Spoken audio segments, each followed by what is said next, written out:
Hi, my name is Ashley Erb, and I'm the Makerspace teacher at Ray Farms. And I'm here to kick off our curriculum night with a STEAM challenge and a little bit of information about PBL, or problem-based learning. For our STEAM challenge, we're going to be doing a science experiment. So you might want to dress up in your science gear like I am, or you can come back to this video at a later time if you need to gather some materials. For our experiment, we're going to need some M&Ms, a bowl of any kind, and a glass of room temperature water. This experiment is brought to us by the Smithsonian 10-Minute Science Experiments book. All right. To get us started, you're going to need to place a few M&Ms in the bottom of your bowl. So I'm just going to sprinkle a couple M&Ms in my bowl, and I'm going to make sure that I space out my M&Ms so that they have about equal distance in between and that the M is facing up. So it's very important that the M is facing up and that they are spread apart. Very good.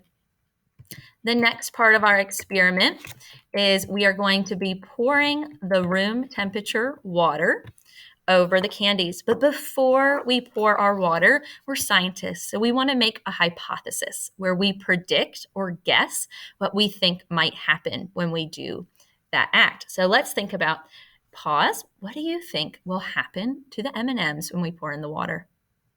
All right. You've got your prediction, your hypothesis in your head. Let's see if you're correct. So I'm going to go ahead and take some of my room temperature water, and I'm going to pour it in, and I'm going to make sure that I completely cover the candies evenly and that the M's are still facing up, covering my candies. Very good. Awesome. Awesome. And step 3 is we're just going to wait and observe the bowl over the next 10, 20 minutes. So a good scientist observes, they take notes. So use this 10 to 20 minutes to observe what is happening and does it align with your hypothesis, and what can we learn from what's going on. All right, as we are waiting for our experiment, the 10 to 20 minutes, I'm going to give you a little bit of information about PBL, or problem-based learning. So I'm going to go over why to do it, what it is, and how. So first of all, just to give you a little anecdotal reference, last year we did one of our problem-based units that we did was water around the world with 3rd grade, and their focus was about answering a driving question related to that unit, water around the world. And with that, they came up with an end product of sponsoring a school in Africa to provide clean water. And we did that with a school-wide fundraiser, and they sent us this book that you can check out if you come visit our school office, that has the GPS coordinates of where the well is located, pictures of the students enjoying the water, and we're also going to hang up pictures of our well walk and fundraising and the whole project experience. So I love giving you this reference to what we're about to talk about so that you know, okay, that's what we did last year. And the kids really loved that. That was real life experience. They were collaborating. It was innovative, and they were helping others. So those are just some things about PBL. Let's dive into a little bit more. All right. So why do PBL? Here's a great quote from a book that we did as a book study as a staff. Why do PBL? Through academically rigorous projects, students acquire deep content knowledge while also mastering 21st century skills, knowing how to think critically, analyze information for reliability, collaborate with diverse colleagues, and solve problems creatively.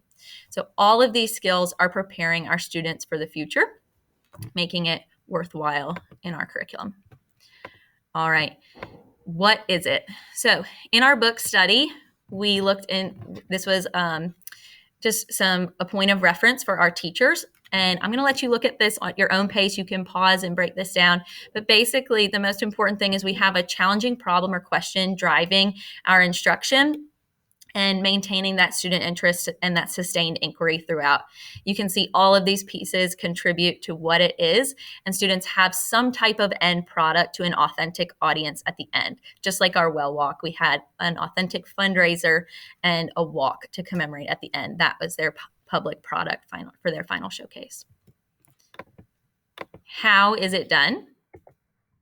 So again, this is from the book that we used as a book study. You can see all of the components that go into a successful PBL, gold standard PBL. These are the things we're trying to achieve at Ray Farms. We're designing, we're planning, we're coaching, we're engaging, we're managing activities with your students.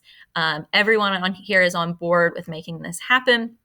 And we're doing this in a correlation with students' language arts units. So these are our launching points for our PBL units. So you can see for each grade level, kindergarten through fifth grade, the topics that they will be using. And we have a driving question related to these topics.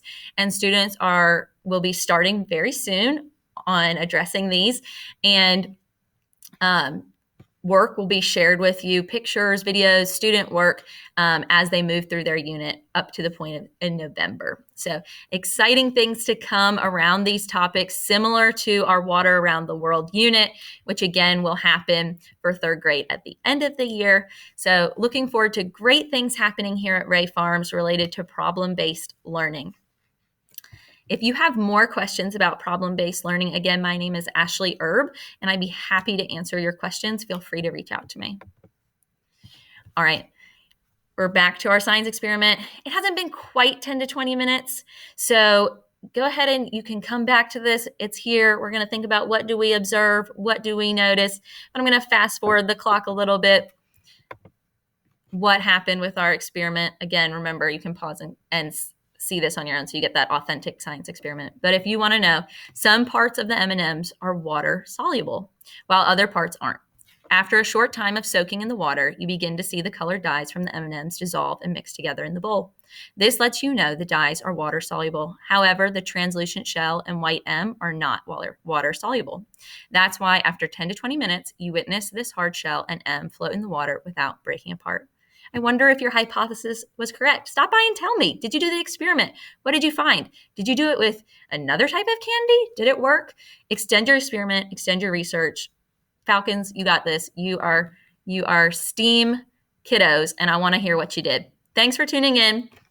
Again, my name's Ashley Erb, and I appreciate you joining me tonight.